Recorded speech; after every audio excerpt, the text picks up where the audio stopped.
माननीय राजसाहेब ठाकरे यांच्या उपस्थितीमध्ये माझ्या खासदारकीच्या निवडणुकीची प्रचार सभा मी स्वप्नात आहे का अशा पद्धतीचं फील मला या ठिकाणी येतोय। ज्या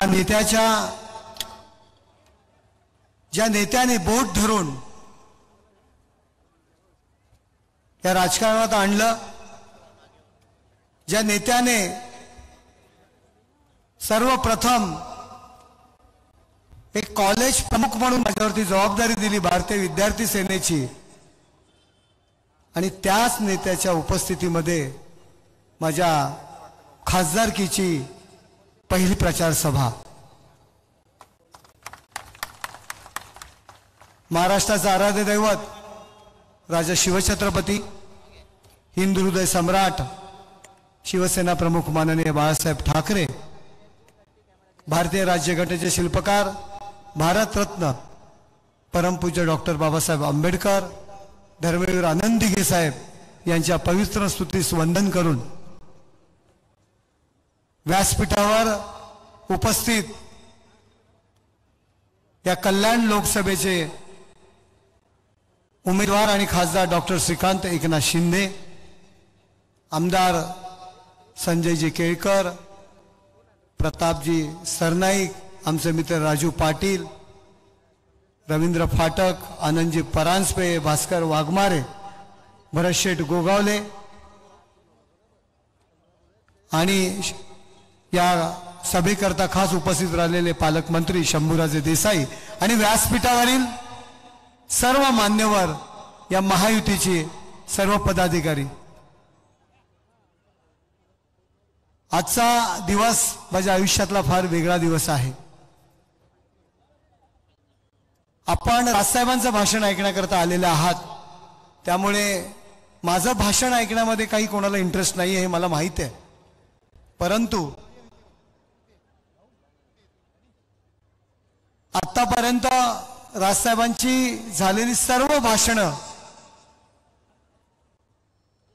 प्रत्यक्ष मला ऐकता आली नाहीत, परंतु त्यानंतर विविध चॅनल्सवर यूट्यूबद्वारे आवर्जून ती भाषणं ऐकायचो आणि कित्येक वर्षानंतर आजचा जो क्षण आहे ते व्यासपीठावर बसून मला त्यांचं भाषण ऐकता येणार आहे। हा आयुष्यातला मोठा दिवस आहे। राजसाहेबांबद्दल अनेक प्रसंग आहेत। आज मी निवडणुकीला उभा आहे, आज झेंडे लावणारा कार्यकर्ता, जाहीर सभांचं नियोजन करणारा कार्यकर्ता,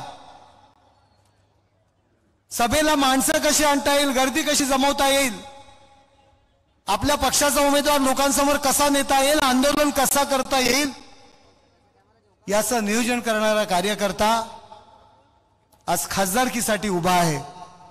या नरेश मस्केवरती लहानपणी वय वर्ष 18 असताना राजसाहेबांनी हात ठेवला नसता तर नरेश मस्के आज या खासदारकीचा उमेदवार म्हणून योग्यतेचा सुद्धा नसता, हे मला आवर्जून या ठिकाणी सांगेन। माझ्या आयुष्यामध्ये दोन व्यक्तींचं योगदान फार मोठं आहे। एक धर्मवीर आनंद दिघे साहेब, राजसाहेब ठाकरे, आणि या दोन व्यक्तींनंतर खऱ्या अर्थाने माझ्यावरती खांद्यावरती हात ठेवला ते माझे माननीय मुख्यमंत्री एकनाथ शिंदे साहेब, आणि त्यांच्यामुळे मला खासदारकीची उमेदवारी मिळालेली आहे। आपण सगळ्यांच्या सहकार्याने, आपल्या सगळ्यांच्या साथीने ती निवडणूक मी लढतोय। आपण सर्वजण कष्ट घेताय, लोकांसमोर नेण्यासाठी या नरेश मस्केला प्रयत्न करतायत, आणि राजसाहेब माझ्यासाठी भाषण करायला आलेले आहेत, त्यांचं भाषण मी ऐकणार आहे। एवढंच बोलतो आणि माझे 2 शब्द संपवतो। जय हिंद, जय महाराष्ट्र। धन्यवाद मस्के सर। मी विद्यमान खासदार डॉक्टर श्रीकांत शिंदे यांना विनंती करतो की त्यांनी संबोधित करावं।